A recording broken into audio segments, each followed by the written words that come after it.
está bien, vienen a la notaría porque son personas importantes, políticos, y les sacan escritura. Mi pregunta y mi inquietud es, el día, si algún día Dios da la oportunidad de que se haya la restitución en ese lugar, ¿qué pasaría con las 500 y pico hectáreas de tierra que fueron la vida y que hoy en día tienen ese lugar? Yo la verdad no puedo contestar eso porque eso tiene que ir al juez de restitución. Sí, pero se Y hay que ver si cumplen los requisitos y todo lo demás. Pero lo que yo sí me puedo decir es que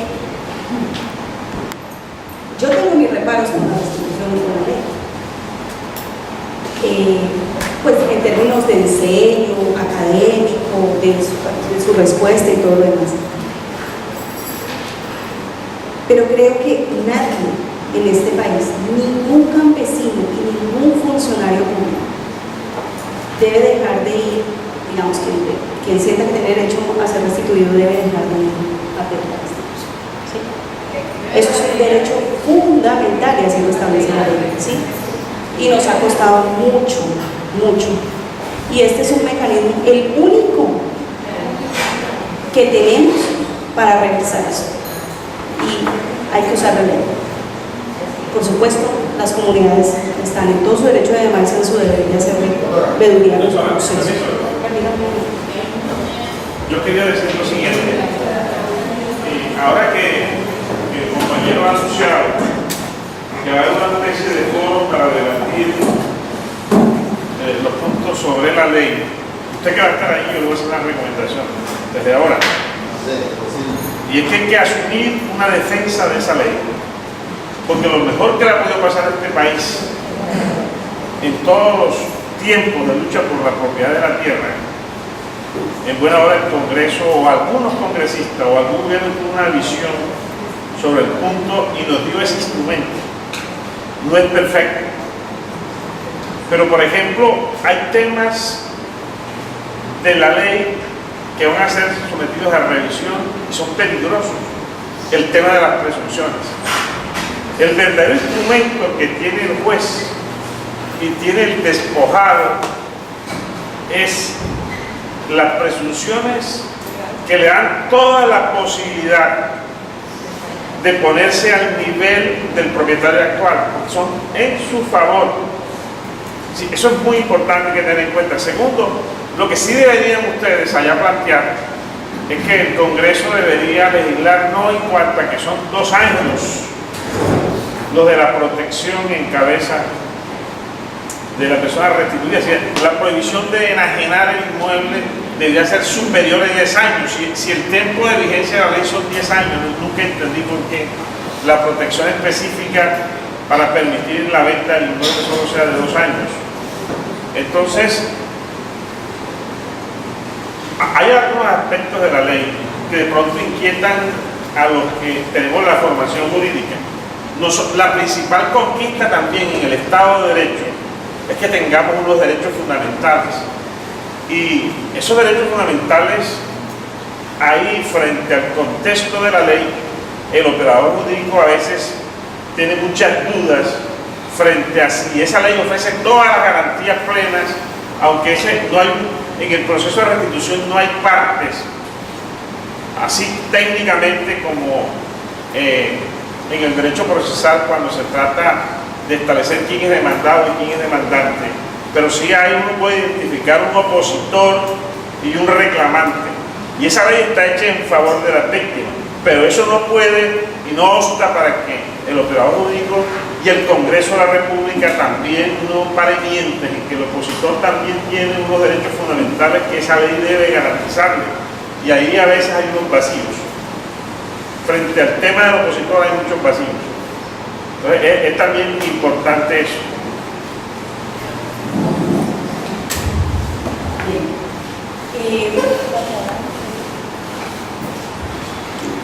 Antes de darle la palabra, pues yo quiero decirles lo siguiente, porque eso es muy importante que les quede claro. Quienes hacen críticas a la ley, ¿sí?, no son necesariamente anti-restitución ni anti-ley, ¿sí?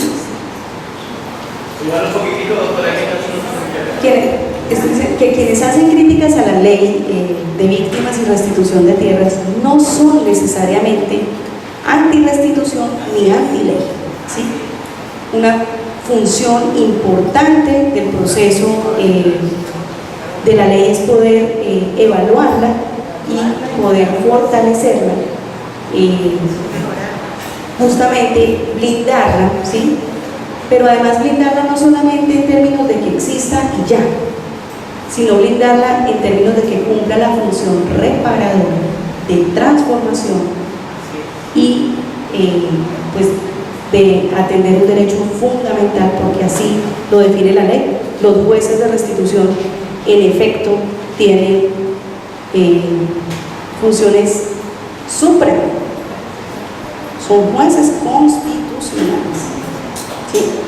Tienen enorme, digamos, tienen una cantidad de herramientas, pero también encuentran obstáculos para aplicar esas herramientas, porque el Estado tiene políticas que chocan, ¿sí? Y unas tienen mayor, y eso, digamos, tiene que ver con la economía del Estado, la economía de la política, ¿sí? Pero es muy importante que los funcionarios públicos y las organizaciones de víctimas y otras organizaciones de la sociedad civil piensen en qué le falta a esa ley y cómo podemos mejorarla, ¿sí? Y que entiendan que cuando se hacen críticas a la ley no es necesario, claro que las hay, no hay críticas no muy bien intencionadas, pero digamos hay en la sociedad los actores cumplimos distintas funciones, ¿sí? En el caso del observatorio de manera particular tenemos un informe que alerta sobre un problema del diseño de la ley, ¿sí? Y que lo sustenta en términos matemáticos, estadísticos y a través de un programa. Pero no, digamos, esas cosas no están dirigidas a menguar la ley o a decir que la ley no sirve o a destruir el proceso de restitución de tierras, sino a mejorar la capacidad del Estado, porque el Estado falla, ¿sí? Y es normal, pero digamos, la idea es poder fortalecer el proceso. Había otra persona antes de estar. Gracias. No, quería decir simplemente que creo que sí es muy importante que comencemos todos a analizar el proyecto de ley, porque creo que este también debe ser un espacio para que cada uno llegue a sus propias conclusiones al respecto. Entonces, un ofrecimiento es, creo que ya la coordinación abrió un correo electrónico, que a través de ese correo electrónico esta misma semana les hagamos llegar la última versión del proyecto de ley. Y frente a eso, creo que lo importante es empezar a pensar verdaderamente cuáles son esas falencias de la ley y si el proyecto de ley responde o no a las falencias de la ley. Acá vienen sesiones en las próximas semanas donde se va a analizar detalladamente la etapa administrativa, la etapa judicial, el postfallo, y yo creo que eso va a permitir, además con el conocimiento que hay en este recinto donde tenemos personas que están implementando la norma desde la parte administrativa, desde la parte judicial, desde el postfallo, pero también tenemos víctimas y tenemos sociedad civil donde podemos mirar, digamos, desde otra óptica, si aunque la ley se esté implementando muy bien, está respondiendo esas demandas y esas necesidades, pues, de las personas que son cobijados por ella. Pero creo, y en esto sí hago un llamado obviamente muy personal, pero creo que muy conectado con lo que decían anteriormente y también lo que mencionó Sonia, y es que igual si la ley entra al Congreso, pues todos sabemos que en el Congreso las cosas entran, pero no sabemos cómo van a salir. Y creo que lo que debemos proponernos entre todos es rodear esta iniciativa para que si entra no vaya a salir algo de ninguna manera, digamos, no mejor de lo que tenemos ahora. La 1448, verdad, ha sido una ganancia inmensa para el país y nos corresponde a todos cuidarla y custodiarla para que bienvenidos sean los cambios que ayudan, pero que por ninguna manera nos vayan a dejar quitar esa ganancia.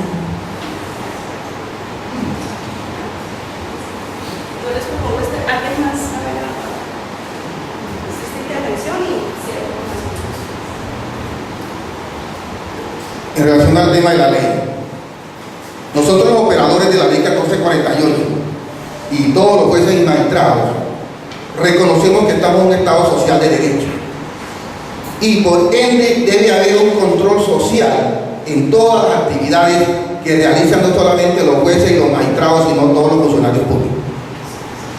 Y en ese devenir se presenta una ley que tiene como función modificar a la ley 1448.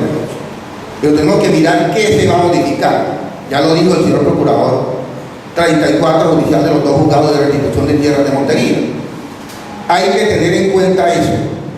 Y se lo dije al doctor Sabogal en Cartagena la semana pasada. Las presunciones de derecho no se pueden tocar, y las otras presunciones legales, que ya tuve la oportunidad de referirme a una hace pocos minutos. ¿Por qué? Porque son el eje central de la ley. Y todavía no hemos entrado al tema de conocer procesos de los personajes gruesos, de los palmicultores y de otros empresarios que fundamentaron sus empresas sobre el despojo de los campesinos. A eso todavía la unidad no la ha microfocalizado. Y lo que la unidad no microfocaliza nosotros no lo conocemos. Es como el caso del aspecto penal. Lo que la fiscalía no lleva al juez, el juez jamás tiene conocimiento de lo mismo. Entonces, le digo algo, para que pues, la mayoría lo sabe. Esta ley 1448 es la única ley en el mundo que se está tramitando, se está conociendo, se está resolviendo, se está fallando dentro de un conflicto armado. Única en el mundo, porque usted se va a Bosnia y a otros países, al Cono Sur, a Argentina, a Chile, donde hubo esos procesos. Esto existió después que el conflicto armado había terminado. Y nosotros estamos yendo a Santa Paula y el conflicto armado no ha terminado. Estamos yendo a Valencia y el conflicto armado no ha terminado. Y no es que no se resuelva dentro de los 4 meses. La cuestión es que todo lo de pobre es prestado. Y la ley tiene sus enemigos. Pues ¿cómo no va a tener enemigos la ley si sabe que tiene tantos dientes? Y esos empresarios están interesados que cuando la ley llegue al Congreso modificarle, quitarle 2 o 3 dientes que son las presunciones de derecho. Eso es lo que ustedes tienen que tener en cuenta los que van allí. Ya el doctor Sabogal, director de restitución de tierra que estaba en Cartagena la semana pasada, salió volado a Cartagena porque iba a hacer una intervención en el Congreso en relación con la ley. En realidad no sé cómo le habrá ido, pero ahí los congresistas, como dicen vulgarmente por ahí, le salió el diablo, porque el doctor Sabogal es un tipo que maneja los términos y que sabe mucho de la ley, es un gran orador. El director de tierras, yo no creo que los congresistas allá lo hayan trapeado el piso con él, porque el tipo conoce la ley y sabe dónde está parado. Entonces yo sí quisiera que tuvieran en cuenta eso, que es una ley que se tramita dentro de un conflicto armado, única en su género, una ley que todos estamos aprendiendo, y para eso la rama judicial hemos realizado como 14 foros en distintas ciudades del país, han traído los mejores opositores, incluso en Cartagena estuvo Rodrigo Primi este fin de semana, y ahí la idea es que todos tenemos que dar al mismo lado, pero independientemente que sea una ley de restitución de tierras, se respeta al opositor. El debido proceso del artículo 29 está garantizado. Y esta ley se falla con parámetros internacionales, ya el artículo 27 de la misma ley lo dice.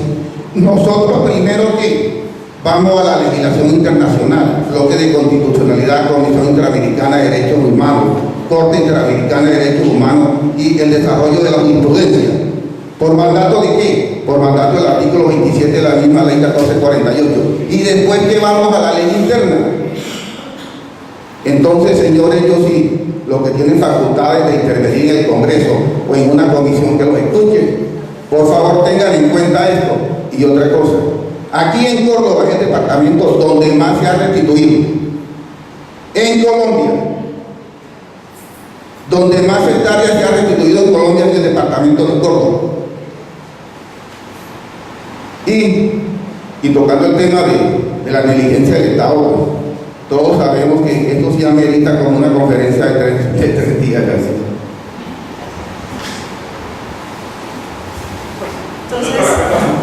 Yo finalmente quiero decir una cosita. Yo pienso que tocaron el punto de la ley. Miren, y porque escuché aquí a compañeros que parece que tiene una visión que es la que viene alimentando a algunos sectores, es en relación, y él tocó el Poder Judicial, dijo que los jueces no profieren los fallos en los tiempos, alcancé a escuchar eso. Pero miren, esas limitantes que puedan desbordar a veces el término de los 4 meses, no son del Poder Judicial, son del mismo Estado, es la unidad administrativa la que a veces no permite que el juez cumpla el término. Por ejemplo, el juez admite la solicitud y ordena que eso se publique a través de los medios de prensa y radiales, y esa publicación corresponde a la unidad de tierra. ¿Y saben cuánto se demora en Córdoba la unidad para hacer una publicación en un periódico y en una emisora? 2 meses y 3 meses. Y yo conozco que el juez le tiene que dirigir 20 juicios al director de la unidad pidiéndole que le mande el periódico, la constancia de publicación y la constancia en la radio. Y el pobre juez tiene 4 meses para fallar. Y ojo, que su procedimiento arranca una vez que el juez tiene en su poder la constancia de la publicación. Entonces, hay unos obstáculos de la ley, de ejecución de la ley, de cumplimiento de la ley, que nada tienen que ver en absoluto con el Poder Judicial. Y están aprovechando eso, de que los jueces no están fallando el tiempo, para decir además que sería bueno que si no hay opositor no fallara el juez, sino que fallara la unidad de tierra. Qué absurdo tan grande que la unidad de tierra, que es una entidad del Estado, pueda dictar actos jurisdiccionales con alcance de eso. Yo creo que eso es lo peor que se ha podido idear como para plantear un nuevo esquema en la ley. Eso es una intromisión peligrosa. ¿Dónde está? Yo repito, a mí me gusta hablar mucho de los derechos fundamentales. Aquí hay que garantizar derechos fundamentales. Puede ser que la ley sea un mecanismo de justicia transicional y que nos tengamos que apartar de algunas instituciones civilistas que nosotros conocemos, pero las normas constitucionales darán en primer orden, no importa el tipo de legislación a que se refiera, sea ordinaria o sea de justicia transicional. Y el otro obstáculo de la ley, que ni siquiera nada tiene que ver con el Poder Judicial, son el cumplimiento de las órdenes. Y ese cumplimiento de las órdenes va dirigido a las autoridades del Estado. He ahí el otro gran problema de la ley. Esa ley, que es una política pública, no cuenta con los recursos asignados por el gobierno para darle cumplimiento. No hay plata para vivienda. ¿Cuántas reuniones se hicieron en Montería, en los comités de justicia transicional, para obligar al Banco Agrario a que proviera los recursos para ese cometido de darle las casas a los retornados? Yo una vez hablé con el presidente del banco y me dijo, después que conversamos, me dijo, aquí entre nos, lo que pasa es que el gobierno lo hace en público, pero en privado los recursos no me los ha enviado a mí, no los tengo a disposición. Y mientras yo no tengo los recursos, yo mal podría iniciar un convenio para buscar un operador, si no tengo los recursos. Así le pasa al pobre municipio de Montería, le asignan los jueces, obedeciendo el mandato de la ley, asegurarle la movilidad al restituido, es decir, mejorar sus carreteras, llevar los servicios públicos, agua, electricidad, pero eso no lo puede cumplir un pobre municipio así de la noche a la mañana, cuando el Estado considera a los municipios todavía menores de edad. Le dice, los recursos tuyos son estos y estos los tienes que gastar aquí, pero le dijo en la ley, tienes que invertir, pero no le dijo de dónde viene esa plata. Es un poco difícil. Eso sí sería bueno que se aprovechara en el Congreso para que se discutiera la financiación real de los alcances de la ley en cuanto a restablecer los derechos fundamentales. Que esos derechos no es el discurso, es cuánto vale restablecer esos derechos fundamentales con la plata. Eso es lo que debería lucharse. Por eso sí se debería luchar, no por cambiar el procedimiento. El procedimiento yo lo veo saludable. Y cada vez es más. Ustedes saben que la Corte Constitucional, por vía de tutela, va a conocer de muchos de los aspectos de la ley y vía tutela va a crear derechos y va a decir cómo se interpretan los artículos y va a fijar los alcances de muchos artículos que aún uno cree que tienen algunos vacíos. Yo pienso que ni el Congreso debe tocar eso. Lo que sí es bueno es buscar la financiación de la ley. Todas las quejas que nosotros tenemos es porque no se cumple el retorno. Aquí en el caso de Montería, no hay retorno, pero es que no hay plata. Esa política pública está incompleta. El único que maneja plata es la unidad de tierra. Por eso, cuando se restituye aquí en Montería, ya van como 108 restituciones. Entonces sí hay 23 millones de pesos para darle a restituido, pero hasta ahí es el único que tiene la plata, los demás no tienen plata. Las intervenciones yo les voy a pedir que me dejen cerrar acá. ¿Es de la clase? Sí, es de esta discusión. Lo primero es que les pido el favor que tratemos de autorregularnos por ahí máximo intervenciones de 1 o 2 minutos. Yo sé que es importante todo lo que tenemos que decir, pero por favor tratemos de ser más concretos porque no le dejamos espacio para la réplicas al docente.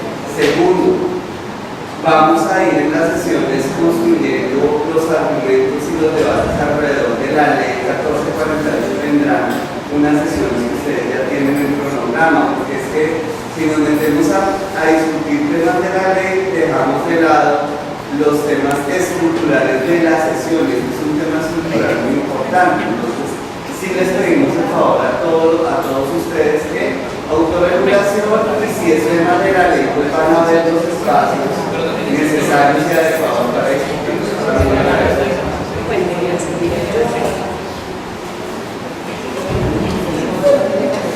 Yo les agradezco todas las intervenciones que han hecho.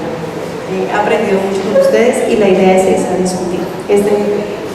Digamos, creo que sin sus intervenciones difícilmente yo hubiera podido hacer esta conferencia.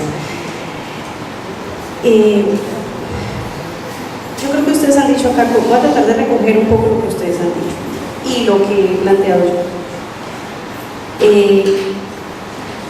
Lo primero que quiero señalarles es que en efecto ustedes han dicho la restitución de tierra reviste grandes desafíos, ¿sí?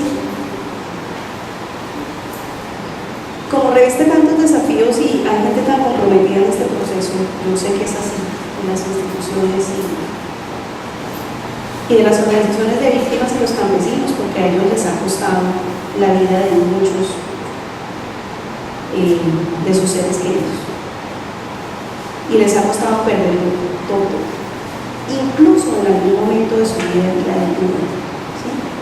Así que aquí todos hacemos enormes esfuerzos, pero eso no necesariamente es suficiente, ¿sí? Y desde el papel que cada uno juega puede hacer cosas muy importantes, pero en efecto pues tenemos problemas en términos de regulación del Estado, ¿sí? Y en términos de armonizarnos en el Estado y de que cada uno pues, pueda cumplir el pedacito que le toca. En eso hay problemas, ¿sí? Digamos, lo han señalado ustedes acá. Pero no necesariamente hay problemas porque la gente no quiera hacer lo que debe hacer, sino porque encuentra obstáculos en operar la ley. Y creo que uno de los objetivos de este diplomado pues es que ustedes conversen y busquen las mejores maneras de potenciar eso sin que, por supuesto, sobre ustedes recaiga la responsabilidad de que la ley cumpla sus objetivos, por ejemplo, en el caso de poder transformar y efectivamente, más allá de la restitución jurídica, poder restituir materialmente el predio y además que la persona pueda restablecerlo en términos productivos, gozarlo, usufructuar.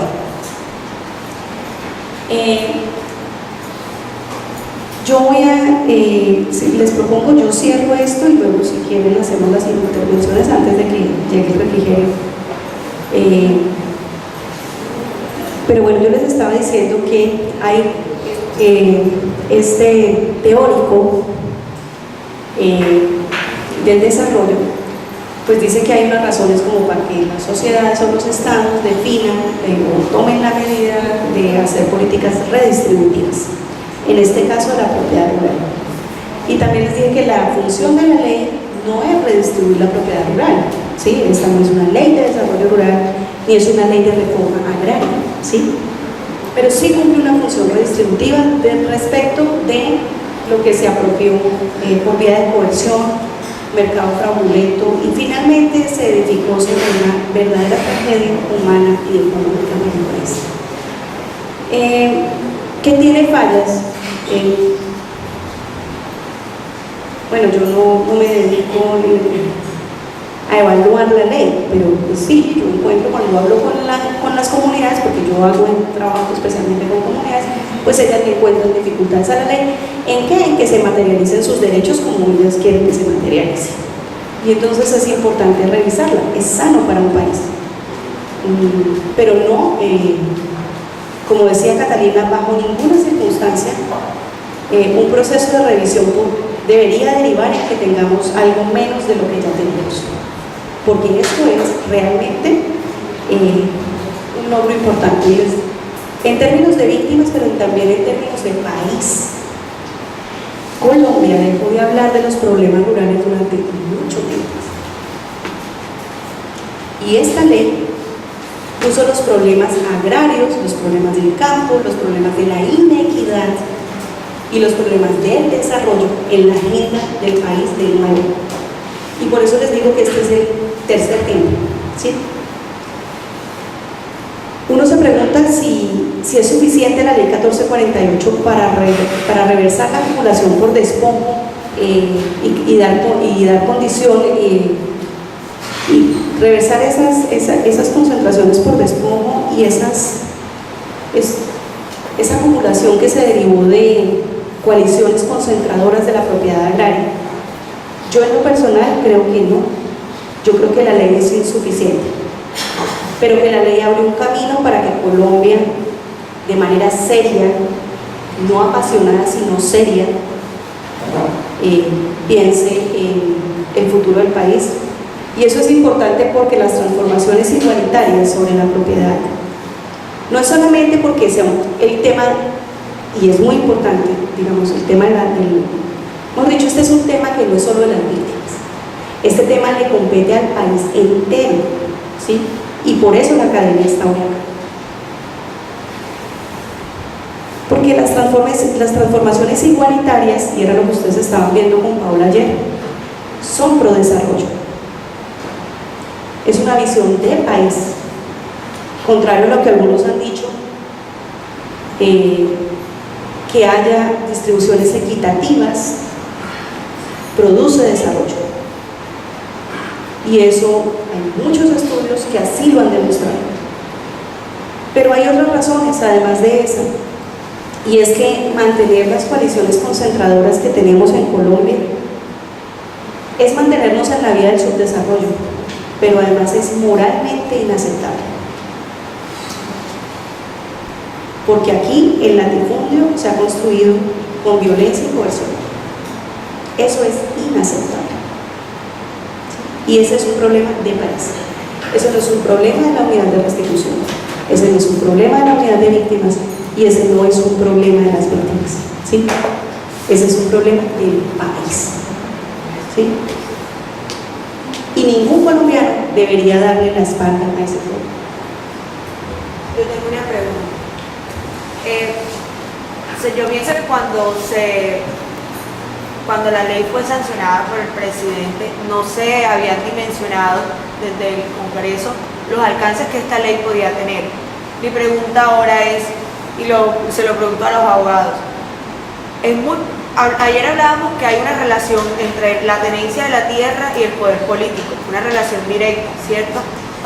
¿Cómo podríamos prevenir que se le pusiera, por decirlo de alguna manera, en bandeja el poder político que transformara la ley de acuerdo a blindar sus intereses y no precisamente pensando en los intereses de las víctimas como fue o como es lo que se está haciendo hasta el momento?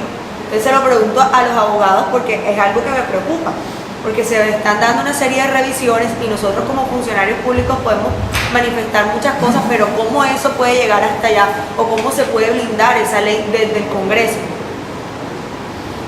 Yo creo que no vamos a poder, en términos estrictos, contestar eso, pero ese no es un problema solo de leyes y de abogados. El sistema político colombiano y la manera como se se ha construido y edificado la estructura agraria son problemas estructurales que van más allá, digamos, de la cuestión. Ese problema, digamos, no solamente, o sea, en el observatorio hemos discutido mucho eso. Y, digamos, de acuerdo con todos los analistas políticos y con las teorías políticas, la única manera de brindar un proceso como este o como cualquier otro es que la sociedad civil lo defienda. Y la única manera de que la sociedad civil lo entienda es que lo conozca. Que lo conozca como, que le conozca sus virtudes y sus limitaciones. Porque la ley de 1248 no es, yo no sé cómo será la cosa, pero de donde yo vengo, que es el altiplano cundiboyacense, para todo le dan a uno agua de lo bueno. ¿Sí? Si le duele el estómago, la cabeza, el corazón, lo del nombre, la piel, o sea, agua de lo bueno. La ley de 1248 no es agua de lo bueno. No va a solucionar todos los problemas del campo. Está enfocada a la restitución de la tierra. ¿Qué tiene de bueno? Como dice Sonia, que nos puso al país a hablar y a decir, estas personas son víctimas. El Estado les falló y les falló la sociedad. Eso es súper importante. La segunda cosa importante, que la Corte Constitucional había dicho que sí, que había unos derechos fundamentales que eran vida, y que por honestidad, salud, educación, agua potable, etc. No, esta ley me dice a mí que hay un derecho fundamental que se llama de restitución. Y eso es un mito. El legislador es el que me lo dice a mí. Entonces, creemos firmemente, no solo yo, sino muchas personas, que la única manera de brindar la ley, y no la ley, es que la ley se puede, o sea, usted puede tener una ley divina, pero la interpretación puede ser la interpretación. Entonces, lo que uno tiene que hacer es blindar el proceso. Y la única manera de blindar el proceso es que la sociedad civil se apersone de eso. ¿Sí? O sea, que realmente conozca. Una cosa que nos ha pasado con todos los estudios que hemos estado haciendo es que muchas víctimas no conocen el programa, no conocen la ley y no conocen los derechos que tienen. ¿Sí? Entonces, pues si usted no conoce la ley y usted no conoce los derechos, pues obviamente no va a ir por ellos. Y creo que no solo al gobierno nacional, sino al Estado y a todos nosotros los colombianos nos ha faltado un poco de, digamos, de apersonarnos de que esto es nuestro y que no nos lo vamos a dejar quitar y de que vamos a lograr restituir a las víctimas. Creo que sería la única que se me ocurre a mí. No sé, debe haber más, pero por lo menos una.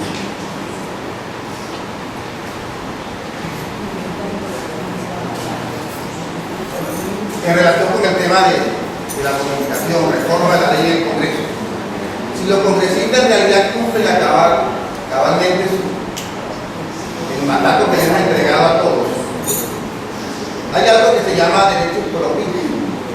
¿A dónde nos lleva eso? Lo que quiere decir el derecho pro víctima es que lo que ya se consiguió no se puede retroceder. Usted llegó hasta esta baldosa y hacia acá. Si vengo de allá, llego a esta baldosa, hacia acá no puedo retroceder. Tengo que seguir avanzando en el cuadro de las baldosas. El Congreso tiene un poder de configuración, es la facultad que tiene el Congreso de la República de hacer las leyes, de modificar las leyes, de derogar las leyes. Pero ese derecho que tiene de configuración, de modificar las leyes, no le da facultades para retroceder en el derecho que tienen las víctimas que ya han conseguido. Según ese principio, el Congreso de la República no puede modificar la normatividad de la ley 1448 de una manera desfavorable a lo que ya existe ahí a favor de las víctimas. Pero ustedes saben, en el Congreso de la República también hay intereses. Hay personas que responden a otros criterios y a otros temas y están a favor, digamos, que del otro lado. Entonces, por eso, a mí me parece que en el tema de víctima, la víctima en sí siempre ha estado pendiente de su terror y ha estado reclamando. Demostrado está que lo que hizo falta aquí en todas partes fue que las autoridades se apersonaran de ese dolor, de esos derechos y de esas facultades de sufrimiento que tenían las víctimas. Iban a la fiscalía. Ahí está el caso de Yolanda Izquierdo. No va a la fiscalía, ¿qué pasó? Vaya aquí, vaya allá, vaya a esta oficina y vaya a la otra. Y así es cuando van a todas las entidades del Estado. Los que están aquí, que son funcionarios públicos, tienen que pedir cárcel. Y cuando vean una víctima, hagan la pasada primero, sienten así, señor, ¿usted qué quiere? ¿Qué le pasa? Venga, ¿de qué manera le puedo responder? Y si yo no tengo la respuesta, pasémosla a otra entidad del Estado. Y eso es lo que hay que hacer. Porque ustedes no crean que lo que sucedió fue por obra y gracia. Lo que sucedió fue por la negligencia precisamente de la autoridad de a todos los niveles. Fuerza pública, entidades territoriales, orden municipales, orden departamentales, y vaya a disfrutar de los congresistas. Entonces, eso es. Primero, los funcionarios públicos, por favor, cuando llegue una víctima, trátenla con decencia, trátenla como debe ser, como usted quiere que lo traten cuando vaya a nosotros. Eso es lo que tienen que hacer. Que se pongan los zapatos de esa persona. Exactamente. Yo les comento algo. A mí me decía una subdirectora del SENA en Cartagena la semana pasada: nosotros fallamos una sentencia en 4 meses. Y los procedimientos internos de las entidades demoran ¿cuánto? ¿Cuánto demora el procedimiento interno del INCODER? Cuando el juez le da la orden para que adjudique un baldío, demora N meses. Y me decía incluso que por eso yo tuve un encuentro con ella y le dije que era una entidad pública que no quería de oparado el SENA, diciendo que la víctima tenía que sacar un bachillerato, tener el mínimo cuarto bachillerato, como quiera que se llame eso ahora, para poder usar o llegar allá como estudiante, como quiera que se llame. Le dije, señora, el único requisito es que el juez le diga que es víctima y pare de contar. Usted tiene que adecuar sus procedimientos a la ley 1448. Y eso es lo que tienen que hacer todas las entidades. Ya decía el señor procurador que hay un problema de cumplimiento de órdenes. ¿Por qué? Por la negligencia de los funcionarios públicos. Y créanme una cosa, y lo digo aquí, y ahí sí lo digo como juez: las órdenes que damos los jueces las vamos a hacer cumplir. Las entidades tienen que adecuar su procedimiento a las órdenes que hacemos. Y si no la cumplen, créanme que les vamos a concursar copia de autoridad inmediata a la Procuraduría o cualquiera que sea. ¿Para qué? Para que los sancionen. No hay otra manera de hacer cumplir las órdenes que damos los jueces. ¿Por qué? Porque la ley 1448, cuando tiene un fallo, ese fallo no puede quedar para enmarcar allí. Ese fallo es para cumplirlo y para cumplirlo inmediatamente. Así que olvídense de los procedimientos internos. Adecúen su procedimiento a la ley, que si no, allá les llega la ley.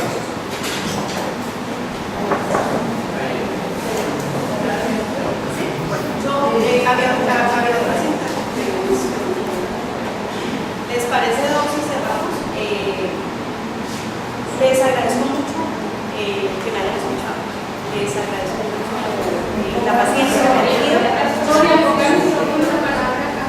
No, yo sé que han pedido la palabra, pero como vamos a salir a recoger después de las intervenciones, yo ya no voy a hablar más. Entonces, les agradezco mucho la paciencia, la atención y sus intervenciones, y he aprendido mucho. Y creo que esta iniciativa este es un escenario académico, ¿no? Y en la academia solemos nunca estar de acuerdo. Sí. Rocío y yo vinimos hoy juntos, pero nosotros generalmente estamos en confrontación de construir conocimiento. Y aquí se puede construir conocimiento. Ustedes han construido conocimiento. Hay cosas que han dicho que realmente son novedosas en términos de construcción de conocimiento.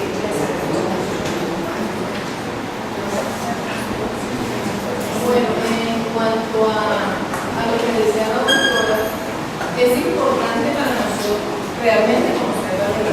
Lo que decía ella, si no conocemos la ley, ¿cómo defendemos nuestros derechos? Pero realmente nosotros vemos que lo que decía el juez también, y es que estamos llevando el tema de la ley en un conflicto todavía. ¿Qué pasa? Que nosotros como víctimas realmente no tenemos las garantías de nosotros hablar del tema. Dentro de eso todo el mundo sabe que No es igual que un funcionario hable de la ley que nosotros como víctimas lo hagamos.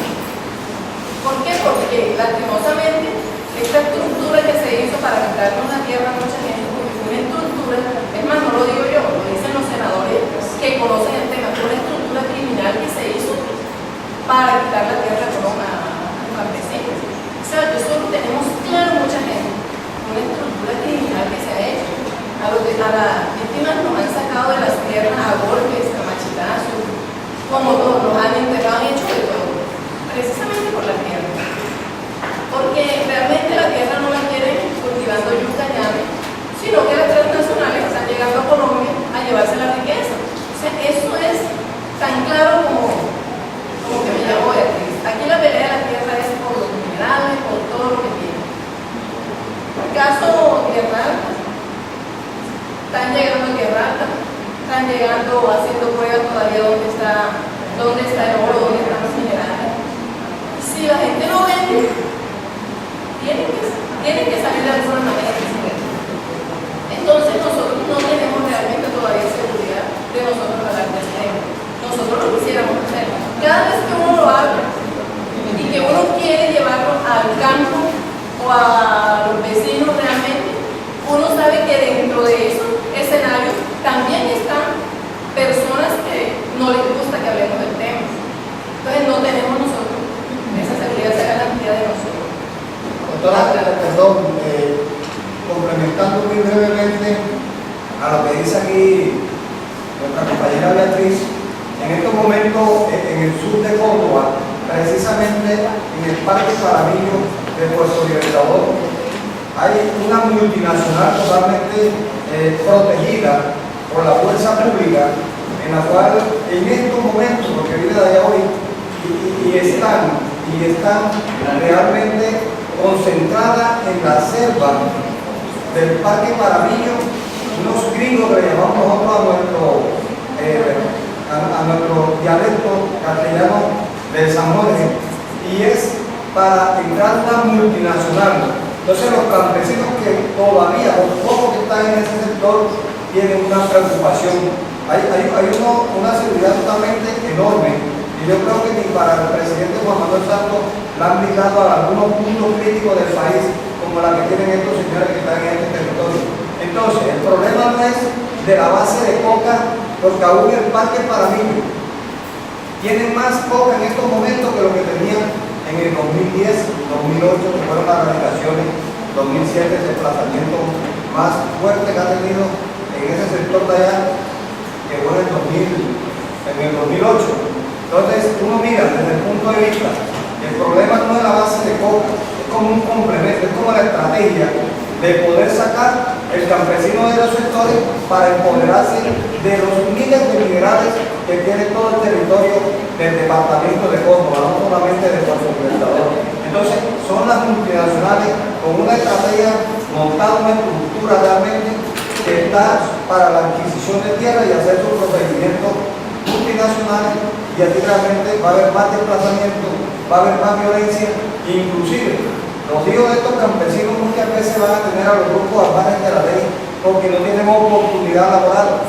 Si miramos las políticas ya para concluir del SENA, hay 90.000 cupos para los campesinos víctimas y no víctimas indígenas afro, y se meten a la página y tienen que ir al municipio más cercano, es Caucasia, Bajo Cauca Antioqueño. ¿Y usted se cree que un campesino va a tener la capacidad de ir a Caucasia, de Puerto Libertador, de San José o de Ayapé? No hay la oportunidad de superación.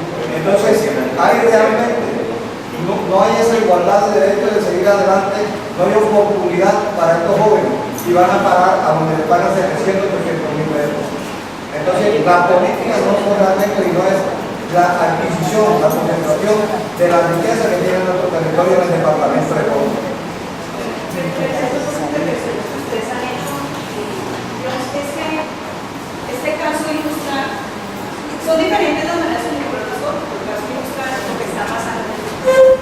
La restitución se enfrenta no solamente a todos esos problemas que, digamos, esos retos que tenemos hablando acá, sino a un modelo de desarrollo que se instauró de facto en Colombia, en la zona de la.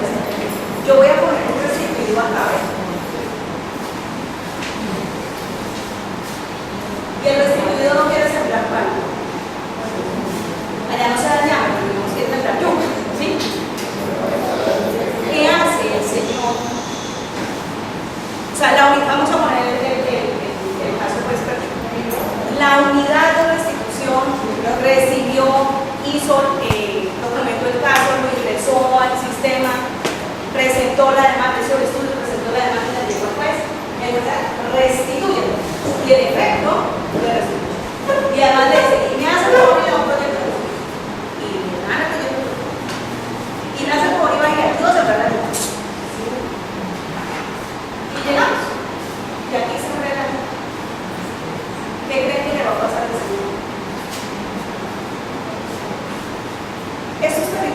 mantener, digamos, este esquema implica diferentes mecanismos, provisión de seguridad, es decir, quienes hacen explotación en este momento del territorio pues tienen provisión de seguridad privada, donde Estados Unidos, si el Estado apoya, digamos, el renglón.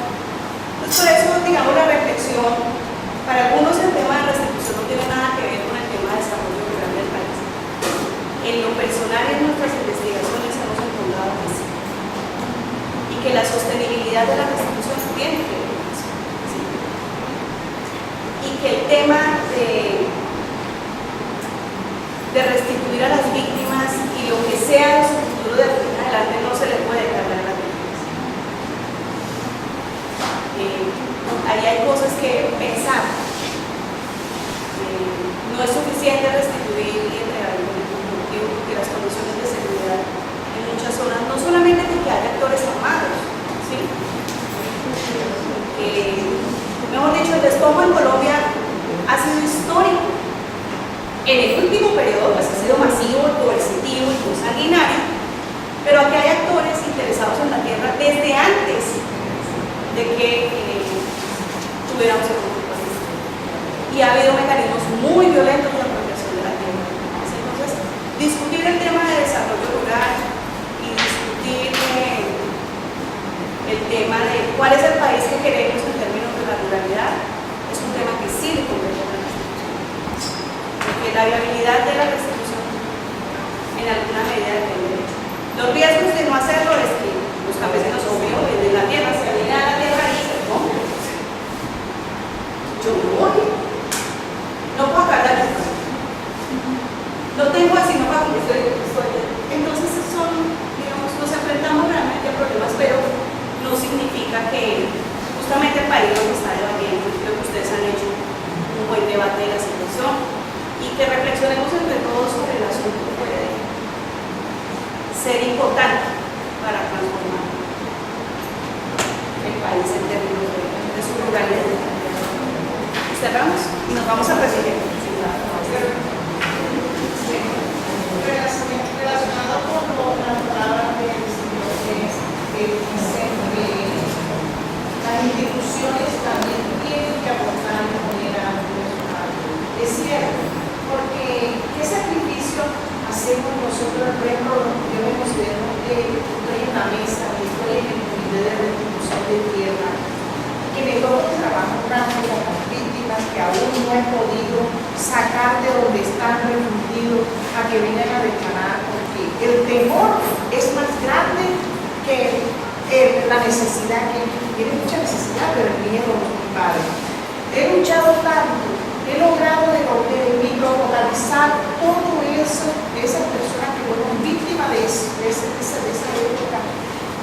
Y le digo una cosa, lo más decepcionante es cuando llegan me disculpan las instituciones porque no tengo nada en contra de ellas, pero me ha tocado luchar mucho. No hablo de restitución de tierra porque sí he logrado trabajar con ellos a la mano, pero sí me ha tocado duro con lo que se trata de los PICIPAS, se trata de la fiscalía, porque solamente le llenan y llevan acumulando el papelito. El papelito es, usted le toca con el fiscal tal, con tal día, tal hora, pero resulta que ese día el fiscal no está presente porque está en la audiencia. Ese día el fiscal está en audiencia y no puede atender a la víctima. Entonces, ¿qué pasa con esas víctimas que uno logra sacar de donde están? Se decepcionan con la mochilita llena de papelitos y no vuelven.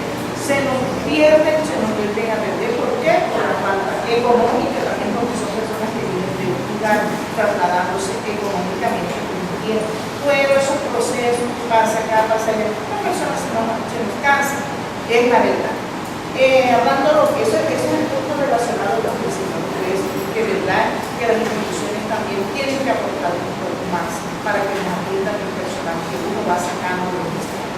Relacionado con la compañera, sí nos conocemos el tema de la ley 1442 y una de las que vi el 9 de diciembre con el enfoque de desplazamiento forzado y estuve en el Senado de la República con mi compañero donde estuvimos haciéndole un relleno de lo que le hace falta a la ley 1442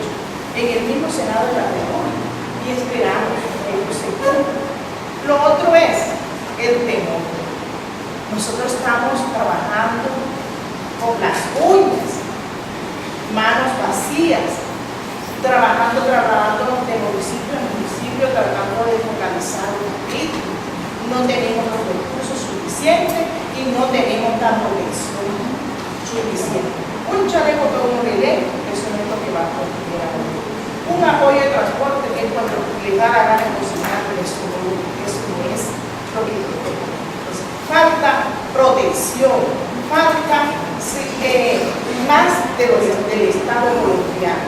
Porque si esto se va a dar para el 2021, le digo una cosa que no lo vamos a lograr. En esta manera de ocupar no lo vamos a lograr. Y me duele que se acabe hasta aquí el 2021 y no se pueda lograr y hacer todo el trabajo que está preparado. Gracias.